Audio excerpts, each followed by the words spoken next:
Hello everyone, welcome to Clarity for Sure.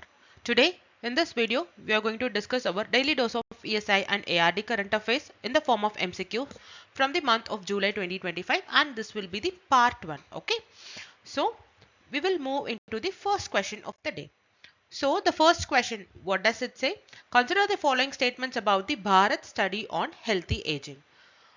So the statements are: it is India's first biobank for aging biomarkers, led by the Indian Institute of Science.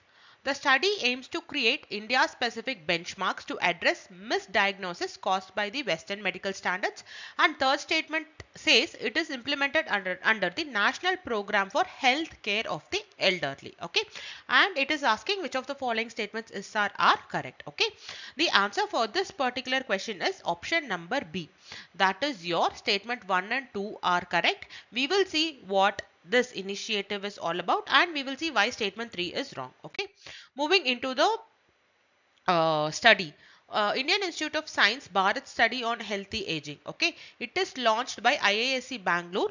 Initiated this Bharat study to set India specific aging biomarkers, because till now there are biomarkers or there are certain parameters that has been derived from the Western centric norms. Okay, to avoid that or to replace that with India specific biomarkers, this IISc Bangalore has initiated a study called Bharat. Okay, what is the objective? As I already told you, it is misdiagnosis, improve geriatric care, and overcome Western centric norms. So it is not implemented by any agency. It is just talking about this study. Okay.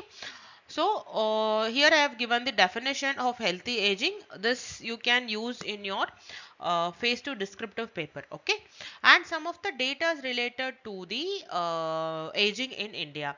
According to the United Nations Population Fund, by 2050 there will be 20% of Indians will be 60 plus. Okay, and disability rise, it says that Parkinson's will increase by 168 percentage and dementia by 200 percentage, and NSSO says that only 28 percentage of elderly are covered under the formal pensions. Okay, and less than 5 percentage of PHCs have the geriatric OPDs, and women outlive men, but they are also facing this disability adjusted life year. Okay, so these are only some of the data related to this, but what points you have to keep in mind is that the study and what the study relates to. Okay, so this is for question number 1.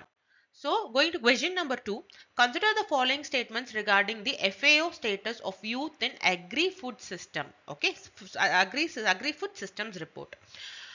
Statement 1, engaging NEET, that is NEET youth. Let me know the full form of NEET in the comment section below with regard to this FAO status of youth in agri-food systems. Okay, productively could raise global GDP about 1.4 percentage, with nearly half of this potential from the agri-food systems only. Statement 2 says the share of youth working in agri-food systems has increased from 44 percentage in 25 to 54 percentage in 2023. FAO's three-pillar strategy to empower youth emphasizes inquiring more, including more, and investing more. Okay, so the answer for this particular question is option number C. Only statement 1 and 3 are correct. We will see why statement 2 is wrong, and we will see about the FAO status of youth in agri-food systems report. Okay, as we all know, this is the report that is being released by the Food and Agricultural Organization. What is the focus? Urgent integration of youth into agriculture and food systems. Potential impact if engaging the NEET, that is your NEET youth. Let me know, once again I am telling you, let me know the full form of this NEET in the description box in the comment section below. Okay, could raise global GDP by 1.4 percentage. Okay, that is 45 percentage from agri-food systems alone. Okay, what are the key findings? The key finding says that there is an overall decline in the participation of the youth in the agriculture food system. So in the statement I have given that it has been increased, but the actual report states that it is decreasing, that is 54 to 44 percentage. Global rate, less than 20 percentage of youth are there in NEET category, and women is 2 times more in this NEET category. This NEET category is very very important. That is why I've asked you to give the full form of this NEET and what does it mean. Okay, let me know in the comment section below. Urbanization, 54% of youth lives in cities. Rural youth in industrial agri-food is only 5%. Climate stress, 395 million youth, rural youth live in climate vulnerable zone. This is one of the important aspects. So whenever there is a question related to the climate and the youth development or rural development, this point can be highlighted from this report. And food security, youth facing hunger rose from 16.7 2014 to in the year 2014 to 24.4 percentage in 2023, which actually shows the increase in food insecurity. Okay, particularly in the youth facing, particularly in the youth who are facing hunger. Okay, so I hope this FAO, status of youth in agriculture, agri-food system, is clear to you. Now we will see some of the important points of this report in the next slide. So it has the 3 pillar strategy to combat all the key findings. Okay, first is to bridge the data gap and build evidence for youth focused policy, that is inquire more, include more and invest more. This was the third statement I have given in the state in your MCQ. Okay, so ensure youth voice in policy making, address rural and urban disparities, invest more. It is telling about the decent jobs, modernization of agriculture, access and migration. Okay, so these are all the important points when we study about this particular report and the strategy of this FAO's 3 pillar strategy to avoid or to combat the key findings which are adverse in nature. Okay, I hope this report is also clear to you now. Moving to question number 3, consider the following statements regarding the World Bank's recent Gini index report. Okay, this report, Gini index was reported at 25.5, ranking as the 4th most equal country in the world. The Gini index measures income and or consumption inequality on a scale of 0 to 100. Absolute 0 it says perfect equality and 100 it says absolute inequality. The report shows that 171 million Indians exited extreme poverty between 2011 and 2023. Okay, so the answer for this question is option number D. All the statements are correct. Now we will see the important finding of this Gini index report by the World Bank. So what does it say? India's Gini, India ranking at 4th, which is most equal country globally after your Slovak Republic, Slovenia and Belarus. It measures the inequality. It means, I hope you would have studied this Gini coefficient when you study your basics of macroeconomy. This is a very very important Gini curve which actually measures your inequality. Okay, 0 means it is perfect uh, equality, 100 means it is perfect inequality. Okay, next, what does it say? India is falls in what is the category of India?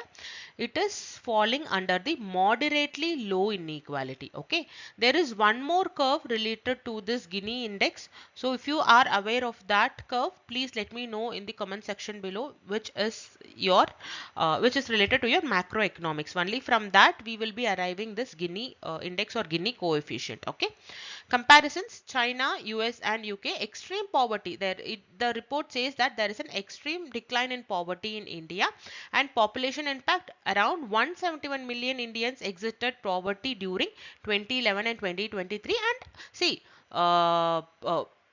up to 2022-2023 it was $2.15 per day, and now they have revised the poverty threshold to $3. Okay, equal to $3 per day. Okay, so this is the data when we take $2.15 a day, and this is the data when we take $3 per day as a poverty threshold. Okay, government attribution: welfare schemes, financial inclusion, digital infra, social safety nets. And what the criticism of this report, it is not important for your phase 1, but just go through this, which says economists caution about data gaps, sampling flaws and methodology possibly understating the inequality. Okay, so this is about the third question, that is your Gini index, World Bank report. It is released by World Bank. Okay. Moving to question number 4. Consider the following statements regarding the recent MOU between the National Commodity and Derivatives Exchange and the India Meteorological Department. This MAU aims to develop rainfall-based weather derivatives, the first such initiative in India to help stakeholders hedge against the climate risks. IMC will provide both historical and real-time rainfall data to support the design of these derivative products. Only farmers are eligible to benefit from these weather contracts, while sectors like logistics and tourism are excluded. So by seeing this question itself, you would have arrived at the answer by now. So the answer is option number B. Only 1 and 2 is correct, or option number 3 is wrong. Why? Because we will see why option number 3 is wrong. Okay, this is a MOU signed between your NCDEX and your IMD to develop a rainfall based weather derivatives, which is the first such initiative in India. That is why this becomes very important. What is the purpose?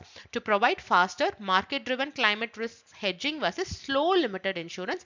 Data support, IMD will be giving the data support to supply historical and real-time rainfall data plus climate deviation analysis. Why this is important? Because we know that monsoon contributes to 70 to 90% of rainfall, affecting the crops, transport and agri-value chains. Beneficiaries, farmers, FPOs, agri-traders, logistics, insurance, policymakers and allied industries. So not only farmers but other sectors are also or are the beneficiaries of this particular initiative. Okay. What is the impact? Enables the location specific weather contracts, strengthen climate resilient finance. What will be the future plans? It will build capacity, research or wind based products, seek SEBI and government policy support. Let me know what is the role of SEBI in this particular thing. This is very important. Let me know why it seeks SEBI and government policy support for this particular initiative. Okay, so I hope question number 4 is also clear to you now. Moving to the last question of the day. Consider the following statements regarding the Clean Plant Program. See, recently Clean Plant Program was in the news, so I have brought the basics of this Clean Plant Program as a question. Okay, the CPP was announced in the Union Budget 2023 and aims to provide disease-free planting material for horticultural crops. The program is fully funded by the Asian Development Bank. The key components include clean plant centers, large-scale nurseries, and regulatory and certification framework for planting material. Which of the following are correct? So the answer for this question is option number C, that is 1 and 3 only. We will see why statement 2 is wrong, and we will also see the basics of this Clean Plant Program. As I told you already in the question, it is announced in Union Budget 2023. What is the aim? To provide disease-free, certified, high-quality planting materials for horticultural crops. Budget is 1,765 crore. Where this is divided into two parts: 50% from your MIDH scheme and 50% from the loan from your Asian Development Bank. So it is not 100% from your ADB only, it is also from the scheme part. Okay. What are the components? Clean plant centers. There will be 9 centers for diagnosis, treatment, mother plant development and quarantine. Okay. And infrastructure, large scale nurseries to multiply and distribute clean planting material. Certification and regulation, strong framework for accountability and traceability in planting material supply. Okay, what is the significance of this Clean Plant Program?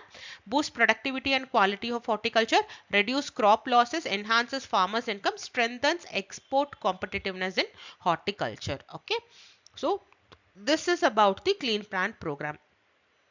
I hope the Clean Plant Program is also clear to you now, and I hope the lecture was useful to you.